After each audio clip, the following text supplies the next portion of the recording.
प्रयागराज के अतिरिक्त सुइया इलाके के जिस जामिया हबीबिया मदरसे में नकली नोट छापने का भांडाफोड़ हुआ था, उसमें चौंकाने वाला खुलासा हुआ है। जिस दिन पुलिस ने मदरसे के प्रिंसिपल तफसीरुल आरिफीन के कमरे में तलाशी ली थी, उस दिन उसके कमरे से पुलिस को कई आपत्तिजनक किताबें मिली थी, जिसमें भारत देश के खिलाफ जहरीली बातें लिखी थी।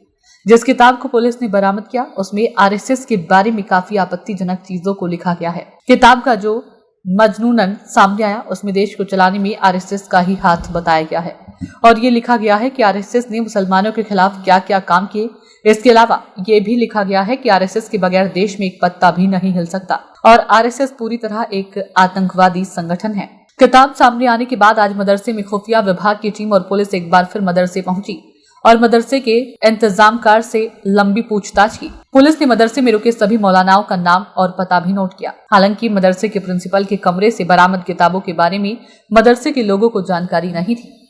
मदरसे के मौलाना का कहना है कि प्रिंसिपल ने सभी को मना किया था कि ऊपर उसके कमरे में कोई ना जाए, इस वजह से कोई नहीं जाता। हालांकि मदरसे के लोगों के मुताबिक प्रिंसिपल ने कभी ऐसी कोई बात नहीं की जिससे उनको कभी शक होता।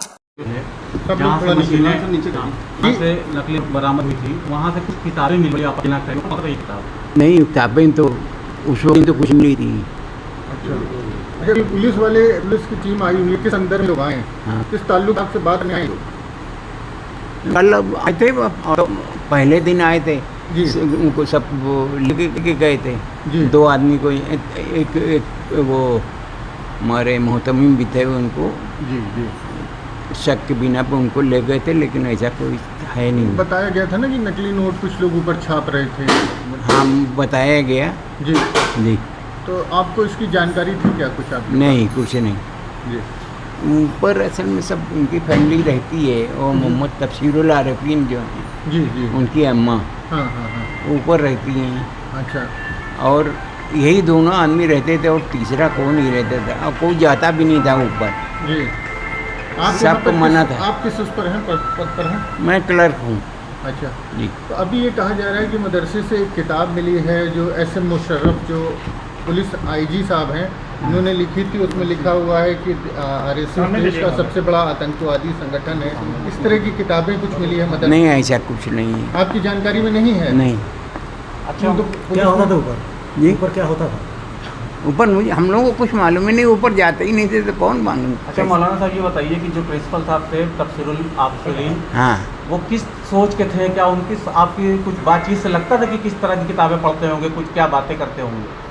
नहीं, ऐसी वो आते ही नहीं थे नीचे, मतलब ऐसे आते थे, आए अपना कोई काम से सब्जी लेने जाना हो घर के लिए या कुछ, तभी दिखते थे, नहीं तो हम लोगों को दिखते नहीं थे। आप लोगों में कभी बैठ की बातचीत नहीं होती थी? नहीं, कोई ऐसी बात कभी आपको शक भी नहीं हुआ? नहीं। अच्छा, आपको क्या लगता है, इसमें मदरसा जहाँ मदरसा है, यहाँ पे तालीम दी जाती है, वहाँ पर इस तरह का जो काम हो रहा था, नोट वोट छाप रहे थे, कैसे किस नहीं, अगर ऐसा था तो गलत है। गलत है ना? नहीं, बिल्कुल गलत है। नाम बता दीजिए। वो असल में यहाँ प्रिंसिपल जो थे जी 21 में 2021 में डेथ हो गई, जी तो इन्हीं को एक्टिंग प्रिंसिपल बना दिया गया है, जी। जो आपके कस्टडी में हैं। अच्छा अच्छा, तो वही चला आ रहा है, एक्टिंग है वो, अभी परमानेंट नहीं है अभी वो।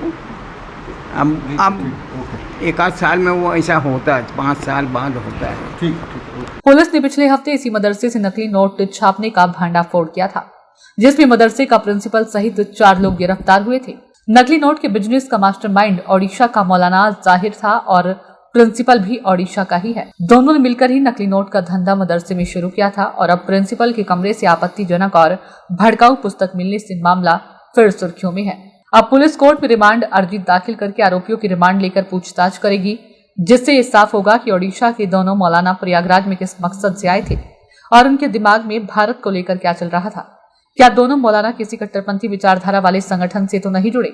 इन सभी सवालों के सिवा जवाब पुलिस अब ढूंढना है।